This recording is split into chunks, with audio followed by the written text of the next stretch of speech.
তোমরা যারা কন্টিনিউ আমার ভিডিও দেখো তারা অনেকেই জানো যে আমি বর্ধমানে পড়াশোনার সুবাদে মেসে থাকতাম। আমার বাড়িও বর্ধমান ডিস্ট্রিক্টে, বাট প্রপার বর্ধমানে না, মানে আমার কলেজের কাছাকাছি না।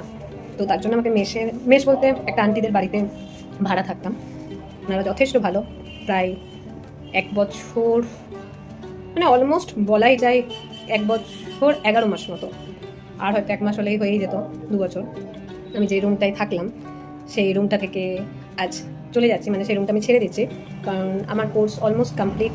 তো তোমাদেরকে দেখাই, এই গোটা ঘরটা আমি গোছালাম, মানে এতক্ষণ যা যা আমার জিনিস ছিল সব পরিষ্কার করলাম, সব গোছালাম। একটু হলেও তো খারাপ লাগছে, রুমটায় থাকতাম, তো সেটা তোমাদেরকে দেখাচ্ছি।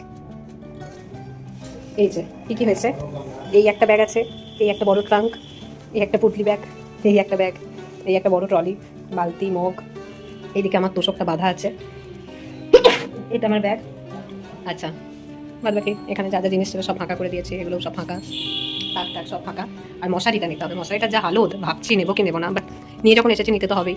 আমার পুরো রুমের কন্ডিশন এখন, রুম পুরো ফাঁকা করে দিয়েছি, চারিপাশে কিছু নেই। ও হ্যাঁ, ভালো আয়নাটার এটা খুলতে হবে, বাকি দেখালাম তাই মনে করলো। এত ঘর গুছিয়ে, এত জিনিসপত্র গুছিয়ে আমি এখন টু মাচ হাংরি। তো খেতে তো হবে, খাওয়া ছাড়া জীবনে কি আছে, প্যাটিস খাবো। আমার এই রুমটা অনেক কিছু সাক্ষী।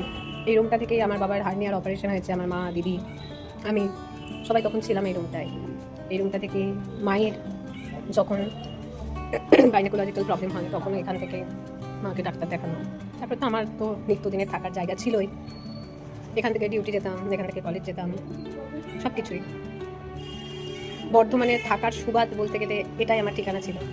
কোথাও একটু দেরি হলো বা কোথাও গেলাম লেট হলো, আমার রুমে আমি চলে আসতাম, বাট সেগুলো আর হবে না।